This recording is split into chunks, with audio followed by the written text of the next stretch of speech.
Gostei, responderam bem.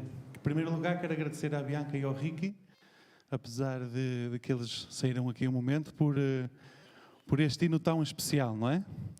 Não há outro igual. Para Deus nós somos especiais, amém? Vou-vos fazer uma pergunta. Quem está contente hoje por estar aqui na igreja? Todos? Muito bem. É uma bênção para nós podermos estar na casa de Deus, a louvar o seu nome, a cantar, a orar. É algo realmente maravilhoso e um privilégio. Sabem que não em todos os países deste mundo é permitido fazer isto que nós hoje estamos aqui a fazer. Por isso, às vezes, é bom refletirmos como o facto de sermos livres para vir à igreja é uma bênção realmente que nós temos. Irmãos, eu não sei se... Em Portugal, eu sei que nós somos um país que dá muita importância a quase um só desporto, que é o futebol. Verdade ou mentira? É em Portugal e é no Brasil. Só se dá importância ao futebol. Mas um dos esportes que hoje em dia e ao longo da história foi mais seguido é a Fórmula 1. Eu não sei se existe aqui algum amante, alguma pessoa que realmente gosta de Fórmula 1. Existem alguns. Então, se eu disser alguma asneira, vocês vão me perdoar, ok? Eu acredito que não vou dizer nenhuma asneira, mas caso eu me engane, depois vocês dizem-me, ok? Houve muitos corredores de Fórmula 1 ao longo do tempo. Muitos que deixaram a sua marca. Talvez aqueles que nós mais ouvimos e mais conhecemos de nome tenha sido um que há pouco tempo teve um acidente muito grave, que foi o Schumacher, o alemão, não é? Foi 7 vezes campeão, acho eu, e foi realmente um corredor incrível. Mas ao longo da história houve muitos outros. Temos o brasileiro Senna, que morreu a correr, mas não só. No dia 20 de maio deste ano, morreu um dos maiores corredores de Fórmula 1 de toda a história. Alguém aqui já disse o nome. Qual é? Niki Lauda. Niki Lauda foi um corredor exímio. Foi brilhante naquilo que ele fazia. E sabem que, como existe rivalidade entre o Ronaldo e o Messi no futebol, com o Niki Lauda, durante ali um bom parte do seu tempo, da sua carreira, havia um grande adversário para ele, que se chamava James Hunt. Talvez não seja tão conhecido, mas realmente foi também um grande corredor. Niki Lauda, ele era muito diferente de James Hunt. Niki Lauda, ele era muito profissional. Ele poderia não ter muito talento natural, com certeza ele tinha, porque senão não tinha chegado onde tinha chegado, mas ele era muito rigoroso com aquilo que comia, com aquilo que bebia, com os seus treinos. Ele levava tudo à letra. Era tudo ao pormenor. Ao contrário de James Hunt. James Hunt era um corredor que gostava das festas, gostava da fama, gostava da boa vida e tinha um talento natural incrível. E estes dois corredores, eles eram tão adversários que basicamente ali só se preocupavam um com o outro. Para vocês terem noção, antes de cada corrida, tanto a equipa de um como a equipa do outro que apoiavam os corredores, iam ver que tipo de pneus é que o outro ia usar para saber que pneus é que devia usar. Ou seja, a equipa do Niki Lauda ia ver o que é que a equipa do James Hunt ia fazer para poder assim planificar a sua própria corrida. E eles eram realmente muito adversários e muito diferentes. E quando os dois chegaram à Fórmula 1, porque eles já eram adversários antes, já eram poucos amigos, não eram muitos amigos já antes, na Fórmula 3, no ano de 75, os dois estavam no auge da sua carreira. E neste ano, em 75, depois de uma grande disputa do campeonato, quem ganhou foi Niki Lauda. Niki Lauda foi campeão esse ano. Agora imaginem qual foi o efeito para James Hunt. Ficou revoltado. Então no ano a seguir, James Hunt decidiu correr com tudo. Decidiu dar o máximo. Até que houve um dia em que na corrida da Alemanha,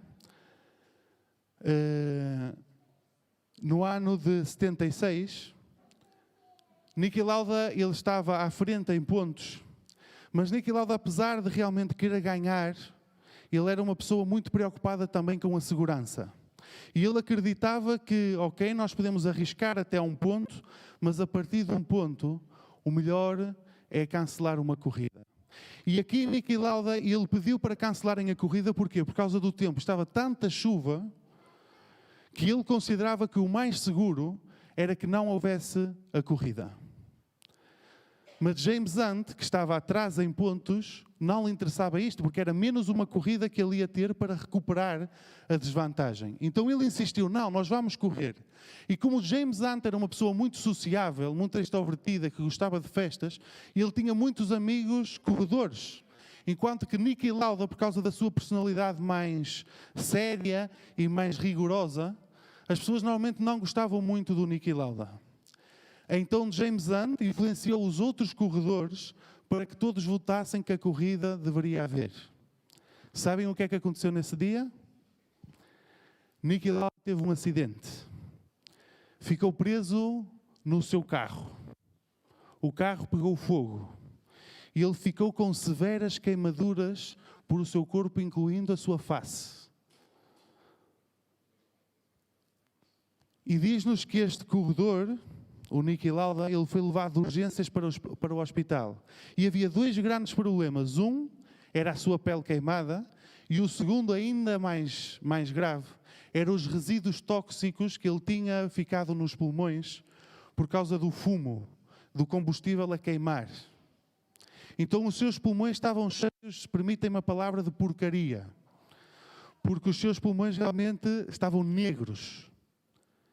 E então um dos tratamentos que ele teve que fazer, muitos acreditavam que ele não ia sobreviver, mas um dos tratamentos que ele teve que fazer foi pôr um tubo por a boca até aos pulmões para expirar toda a porcaria que estava aqui dentro.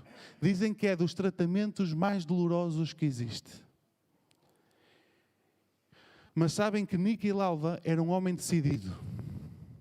Era um homem com o foco bem posto na sua vida.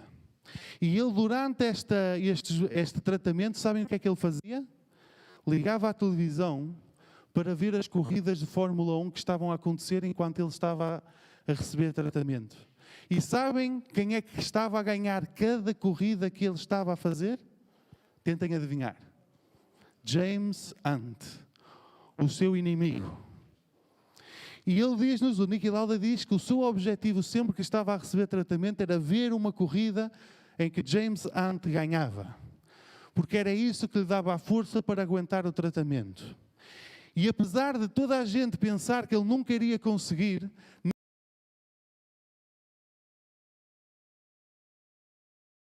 quando ele foi correr, ele ainda tinha alguns pensos e alguma proteção nas queimaduras.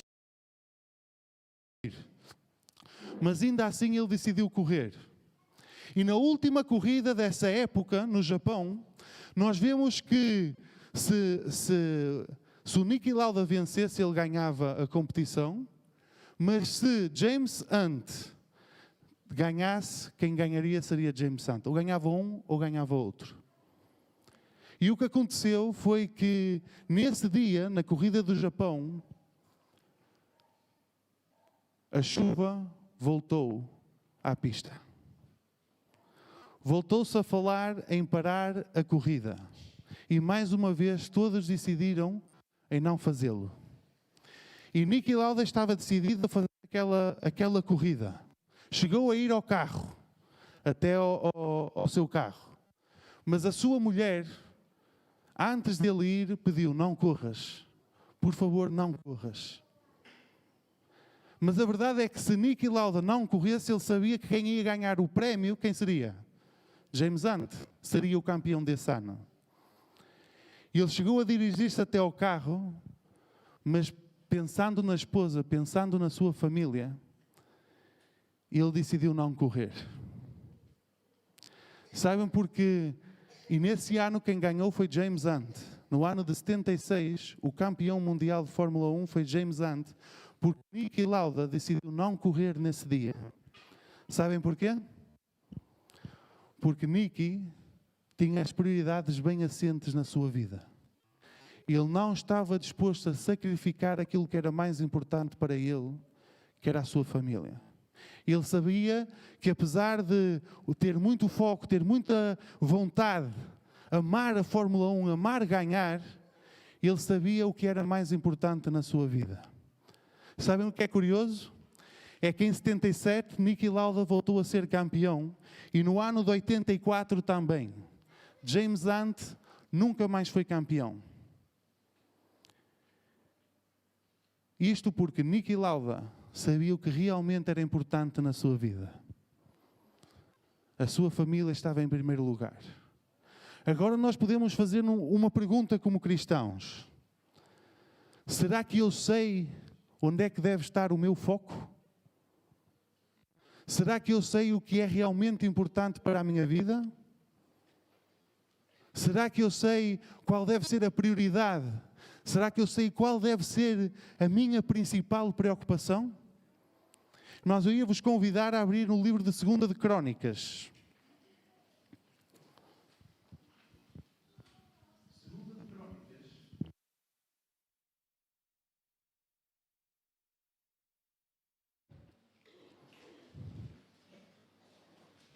Segunda de Crónicas, capítulo 1, no versículo 7. E nós vamos falar de uma personagem que talvez seja a personagem que mais responsabilidade tinha em saber aquilo que verdadeiramente era importante. Segunda de Crónicas, capítulo 1, versículo 7. Diz o seguinte: naquela mesma noite, Deus apareceu a Salomão e lhe disse: pede o que queres que eu te dê. Nós vemos que Salomão, vamos falar aqui um bocadinho do contexto, ele era filho de quem? Do rei Davi. E o rei Davi tinha sido um bom rei ou um mau rei? Um bom rei. Apesar dos seus erros, ele foi talvez o rei que melhor fez o seu trabalho. Ele foi o rei que mais fez crescer a nação de Israel. Ele foi um rei que, apesar dos seus erros, apesar das suas falhas, foi considerado um rei segundo o coração de Deus. Um homem segundo o coração de Deus. E então nós podemos imaginar aqui a situação de Salomão. Vocês acham que ele estaria nervoso, estaria preocupado ou estaria tranquilo em assumir o reino? Eu diria que mais do que preocupado, ele estaria desesperado. O povo de Israel não era conhecido como a sua simpatia para com os seus líderes, sabem? Sempre questionava os seus líderes. Sempre acusava os líderes. Sempre diziam, não, vamos fazer de outra maneira. Mas o rei Davi realmente tinha sido um rei que tinha conseguido unir o povo. E tinha sido um rei que realmente tinha feito grandes coisas aos olhos dos homens e aos olhos de Deus também. E agora Salomão, o substituto, vê-se diante deste povo, e vai ser o substituto daquele que é até hoje considerado como o grande rei de Israel, que era seu pai David. E ele vai ter com Deus, e Deus diz, olha, tudo aquilo que tu quiseres, pede-me e eu vou dar-te. E aqui Salomão, ele podia ter escolhido muita coisa, verdade ou mentira? Podia ter pedido saúde, podia ter pedido riquezas, podia ter pedido os seus inimigos, a cabeça dos seus inimigos, podia ter pedido qualquer coisa. Mas neste momento da sua vida, Salomão, ele sabia qual era a coisa mais importante. Ele via-se diante de uma missão e ele entendia que ele não estava capacitado para ser rei de Israel. E então nós vemos no versículo 12 aquilo que Deus vai dar a Salomão. Qual foi o pedido de Salomão? E a resposta de Deus foi, olha, sabedoria e conhecimento te são dados. E te darei também riquezas, bens e honra, quais não teve nenhum rei antes de ti, e nenhum rei depois de ti terá. Então nós vemos que, apesar de ele só ter pedido sabedoria, Deus deu-lhe todas as demais coisas. Sabem porquê? Porque se nós buscarmos primeiro o reino de Deus, o que é que acontece? Todas as coisas serão acrescentadas. Salomão sabia o que era importante e a sua preocupação, a sua prioridade não estava com aquilo que ele queria para a sua vida, mas estava com a vontade de Deus para o seu povo. Ele queria conduzir o povo de Deus, a nação de Israel, tal como o seu pai. E quem sabe até melhor que o seu pai. E esta era a sua prioridade, esta era a sua preocupação. Era que este povo pudesse ser unido a Deus. E por isso Deus decidiu dar aquilo que ele pediu, a sabedoria, mas não só. Porque quando nós temos a vontade na nossa vida de seguir a Deus, de fazer a sua vontade, nós vamos ser de grande maneira abençoados. E nós vemos que Salomão, ele foi e é conhecido até hoje como o homem mais inteligente que pisou esta terra. Tudo porque ele soube manter o foco. Tudo porque ele soube qual era a coisa mais importante. Onde é que deveria estar as suas preocupações. Mas sabem, e eu sei que provavelmente vocês sabem, que nem sempre foi assim. Salomão nem sempre foi um homem que fez a vontade de Deus. E apesar de Salomão hoje em dia também ser conhecido como o homem mais inteligente, mais sábio na terra, também é conhecido por coisas que são menos positivas. Porque ao longo da sua vida, o que é que aconteceu? Ele perdeu o foco. E houve outras coisas que se intrometeram e que ele pôs na sua vida que não eram as mais corretas. Sabem que isto é muito comum acontecer na vida de um cristão. Há aquele momento em que nós ficamos todos contentes, todos emocionados, sentimos Deus pertinho de nós e parece que não há nada que nos vai deitar abaixo. Mas há momentos em que nos vamos abaixo. No momento do nosso batismo parece que pode vir o próprio Satanás nos tentar, que nós mantemos-nos firmes e que não há nada que nos vai derrubar. Mas de repente olhamos para trás, olhamos para o sítio onde nós estamos e vemos que ao longo do tempo nos fomos afastando de Deus. E nem sequer percebemos como é que chegamos ali. Esta é uma das grandes artimanhas que Satanás tem. É o que é desviar o nosso foco daquilo que realmente é importante. Encher-nos de preocupações, encher-nos de problemas no trabalho, na escola, onde seja, na família, até na igreja. Para que nós percamos o nosso foco. Para que nós nos esqueçamos daquilo que é realmente importante na nossa vida. E nós vemos, por exemplo, que o povo de Israel é um exemplo perfeito disto. O povo de Israel passa o Mar Vermelho e passado algum tempo já está a fazer o quê? A reclamar. Porque ai que não temos água. Então Deus lhes dá água e eles ficam todos contentes. Passado algum tempo, Deus dá-lhes o maná e eles olham como uma grande bênção, estão todos contentes, seguem a Deus, fazem a vontade de Deus, mas passado algum tempo já se estão a queixar, a dizer, aquela carne tão boa do Egito. Nós vemos que eles chegam à terra prometida e dizem que é maravilhosa, que tem frutas gigantescas, que tudo é bom, mas desanimam porque olham para a dificuldade e vão abaixo. Nós vemos que havia um profeta, um rei de Israel bom, o povo de Deus unia-se a Deus. Vinha um rei mau, o que é que acontecia? A sua fé desaparecia. Era um alto e baixo constante. Porque eles não sabiam onde estava o seu foco. Não sabiam aquilo que realmente deveria ser importante na sua vida. No próprio tempo de Jesus isto acontecia. Vamos abrir em Mateus,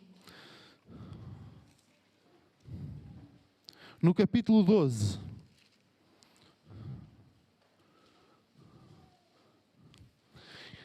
Vocês sabem que o reino de Israel, muitos anos antes de Jesus vir a esta terra, eles foram levados cativos para onde? Babilônia. E vocês sabem porque é que eles foram cativos para Babilônia? Porque é que eles foram? Porque Jerusalém foi conquistada, mas foi porque Deus permitiu que isso acontecesse. Sabem porquê? Porque eles perderam Deus de vista. E depois do período que eles tiveram em Babilônia, quando voltaram a Israel, depois de reconstruir o templo, depois de construir a muralha, nós vemos que eles começaram realmente a perceber que o que era realmente importante era fazer a vontade de Deus. E então, a partir desse momento, eles decidiram iam ser fiéis a Deus, iam guardar os 10 mandamentos, iam fazer tudo isso. E para isso surgiu um grupo de pessoas que começou a fazer regras atrás de regras, para que ninguém pudesse fazer coisas contra a vontade de Deus. Por isso, para vocês perceberem, eles até criaram um número de passos que um judeu podia dar ao sábado, para ter a certeza que ninguém pecava. Por isso é que quando nós vamos a qualquer cidade que tenha uma sinagoga, nós vemos que a maioria dos judeus dessa cidade vão viver à volta da sinagoga, que é para não ter que dar muitos passos até chegar no dia de sábado à sinagoga. Sabem que até hoje, por causa das normas que eles criaram, um judeu não pode pôr isto não pode pôr isto no seu bolso. Porque pondo isto no seu bolso está a carregar algo. E eles consideram que carregar as chaves de casa, do carro, é trabalhar. Então o que eles fazem, que é curioso, eles são inteligentes em dar a volta às coisas, eles têm um cordãozinho na roupa para poder atar as chaves à roupa. E assim as chaves se consideram que fazem parte da roupa. E assim já não estão a pecar. Inteligentes, hein? Por exemplo, eles não acendem a luz ao sábado. A luz, eles não a acendem. Então, aqueles que vivem normalmente num prédio, para não ter que chamar o elevador, eles contratam uma pessoa para fazer isso por eles. Para não fazer luz, para não fazer fogo. E nós vemos que eles tinham estas regras. E no tempo de Jesus já era assim. Eles contavam os passos. Se chegassem, estavam no meio da rua e chegassem ao limite de passos, eles ficavam quietos e esperavam que o sol baixasse para poder continuar a sua caminhada. Mas nós vemos um caso aqui com Jesus, que nós vemos que Jesus lhes dá a direção correta, a direção que eles deviam ter. Vamos ler Mateus capítulo 12, do versículo 10 ao versículo 14. Diz assim: E estava ali um homem que tinha uma das mãos ressequidas. Eles, para o acusarem, o interrogaram: É lícito curar no sábado? E ele lhes respondeu: Qual de vós será o homem que, tendo uma ovelha e, no sábado, ela cair numa cova, não vai apanhá-la e tirá-la de lá? Quanto mais vale um homem do que uma ovelha? Logo é lícito fazer o bem nos sábados. Então lhes disse àquele homem: Estenda a tua mão. Ele estendeu e ficou sã como a outra. Os fariseus, tendo saído, formaram conselho contra ele para o matarem. Porquê? Porque ele tinha curado ao sábado. Reparem, se eu vos perguntar que o sábado é algo positivo ou negativo, o que é que vocês respondem? É algo bom. É uma bênção para a nossa vida. Curar é bom ou é mau? É bom. Amar o próximo é um dos 2 mandamentos que Deus diz que são os mais importantes e que são a base para todos os mandamentos. Os 10 mandamentos, cada um deles, estão baseados numa coisa: o amor. Todos eles. Os 4 primeiros centram-se no amor a Deus. Os 6 últimos centram-se no amor ao próximo. O problema deste tempo é que os fariseus, E estavam tão preocupados em seguir regras, em seguir a lei à letra, que eles se esqueciam qual era o propósito da lei. Eles esqueceram-se o porquê das leis. Eles perderam o foco. Eles pegaram em algo bom, em algo que Deus nos deu, que é a lei de Deus, e deturparam-no ao ponto em que deixaram de amar o próximo para supostamente guardar o dia de sábado. Eles estavam tão preocupados com as regras que eles mesmos criaram, que esqueceram-se que Deus é amor. Porque eles pegaram em algo positivo e transformaram em algo negativo. Porquê? Porque perderam o foco naquilo que realmente era importante. Esqueceram-se qual era o foco da lei, que é os relacionamentos com Deus e com os nossos semelhantes.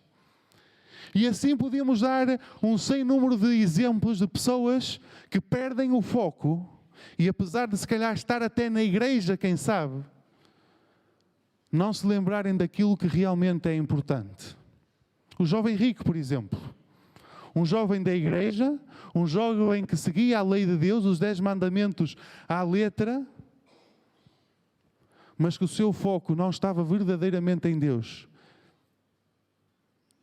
Se o jovem rico vivesse hoje, seria aquele jovem estrela na igreja. Aquele jovem que era diácono, aquele jovem que fazia a escola sabatina até aos adultos, aquele jovem que pregava. Mas a verdade é que o seu coração não estava no local certo. O seu coração não estava a focar naquilo que realmente era importante. Havia outras prioridades na sua vida que estavam acima de Deus. Sabem que um dia um jovem foi ter com o seu pastor e disse que queria abandonar a igreja. Chegou um sábado, depois do culto, chamou o pastor à parte e disse: pastor, eu vou deixar a igreja. E o pastor, claro, preocupado, perguntou a este jovem: mas porquê? Porquê é que vais deixar a igreja? E ele disse: olhem, eu olho para a igreja e não vejo ninguém a fazer a vontade de Deus. Eu olho para a igreja e só vejo discórdia, só vejo problemas. Eu olho para a igreja, olho para os meus irmãos da igreja e ninguém está preocupado com aquilo que realmente é importante. Ninguém se mantém respeituosamente no salão de culto. Aquele e aquele irmão nem sequer se falam, estão chateados um com o outro. E o pastor ouviu tudo aquilo, todas as queixas que aquele jovem tinha em relação à igreja, e disse o seguinte: olha, tudo bem, eu respeito, eu só te vou pedir uma coisa. Antes de deixares a igreja, o próximo sábado vem à igreja. Mas não venhas como normalmente vens. O que tu vais fazer é pegar um copo de plástico, um copo de água descartável, vais enchê-lo de água quando chegares à igreja. Mal entres na porta da igreja, tens que ter este copo cheio de água até cima. E vais passar a manhã de sábado com o copo na mão, o copo cheio de água na mão. E sempre que tiveres que mudar de sítio, sempre que estiveres sentado, sempre tens que ficar com o copo na mão. E o jovem perguntou ao pastor: se eu fizer isso, o pastor deixa-me em paz? Não me chateia mais? E o pastor disse: ok, sem problema. Então este jovem, no sábado a seguir, ele levou o copo e fez aquilo que o pastor disse. Pegou no copo, encheu de água e andava pela igreja com o copo, preocupado para que não houvesse água que fosse derramada. Andava, sentava-se e sempre centrado no copo. No final desse sábado, o pastor foi ter com aquele jovem e perguntou: então, hoje tu viste algum problema grave na igreja? Sabem qual foi a resposta do jovem? Não. Sabem porquê? Porque ele estava a olhar para o copo. O desafio que o pastor deixou para aquele jovem não era que todos os sábados ou todos os dias andasse com um copo na mão. É que ele olhasse para outras coisas, para as coisas que realmente são importantes. Que ele olhasse para Jesus e não para aqueles que estão à sua volta. Sabem que quando nós perdemos o foco, quando Satanás consegue tirar isso de nós, quando Satanás consegue fazer-nos olhar à nossa volta, é quando nós vamos perceber todos os defeitos do nosso irmão. Vamos estar preocupados com o quê? Com o cisco do olho do nosso irmão. E vamos nos esquecer da trave do nosso. Porquê? Porque nós não estamos com os olhos em Cristo. Sabem que Isaías, o profeta Isaías, quando nós olhamos para o seu chamado, ele achava-se alguém importante, achava-se que ele era muito bom naquilo que ele fazia, porque ele era fiel a Deus. Mas quando ele foi levado em visão à presença de Deus, sabem como é que ele se sentiu? Miserável. Miserável pecador. Isso é o que acontece com cada um de nós. Antes, ele só se preocupava com o quão mal o povo estava. Quando ele teve um encontro com Deus, quando ele olhou para Deus, ele percebeu que o problema também estava nele. E preocupou-se em transformar o seu eu e não transformar aqueles que estão à sua volta. Quando nós perdermos o foco, sabem o que é que acontece? Vamos reparar em todos os defeitos. Vamos tornar-nos pessoas que passam a vida a criticar. Vamos perder a nossa atenção em distrações, nas pequenas coisas da vida, nas coisas que não vale a pena. E não vamos ter o foco naquilo que realmente é importante. Em Hebreus, no capítulo 12, ia-vos convidar a abrir. Hebreus, capítulo 12. Hebreus, capítulo 12, do versículo 1 ao versículo 3. Nós vamos encontrar quem ou o que deve ser realmente o nosso foco. Hebreus 12, 1 a 3. Portanto, visto que nós também estamos rodeados de tão grande nuvem de testemunhas, deixemos todo o embaraço e o pecado que tão de perto nos rodeia e corramos com perseverança a carreira que nos está proposta. Olhando firmemente para quem? Olhando firmemente para Jesus, autor e consumador da nossa fé, o qual, pelo gozo que lhe estava proposto, suportou a cruz, desprezando a ignominia, e está assentado à destra do trono de Deus. Considerai aquele que suportou tal oposição dos pecados contra si mesmo, para que não vos canseis, desfalecendo em vossas almas. Sabem que cada um de nós, como cristãos, estamos numa caminhada, estamos numa maratona. E sabem que nesta caminhada é muito fácil nós nos cansarmos. É muito fácil nós desanimarmos. Eu não sei se algum dia vocês tiveram hipótese de ver uma maratona. E eu costumava, e costumo, na altura dos Jogos Olímpicos, gosto de ver. E há uns anos eu vi o final da prova da maratona, quando foi os Jogos Olímpicos no Brasil. Foi uma das maratonas mais complicadas de fazer por causa do clima, por causa da umidade, por causa do calor. E quando eu vi aqueles homens a correr, eles quando já estavam a chegar à meta, muitos deles, o seu corpo já estava a dobrar-se todo, por a falta de hidratação, por o esforço que estavam a fazer. E muitos chegavam à meta e caíam, e não se voltavam a levantar, durante algum tempo. Alguns até era preciso outras pessoas ajudá-los a terminar a prova. Mas eles não paravam. Sabem porquê? Porque o seu foco estava na meta. Porque o seu objetivo era chegar lá. Porque o seu objetivo era claro, era limpo. Nós, como cristãos, também precisamos disto.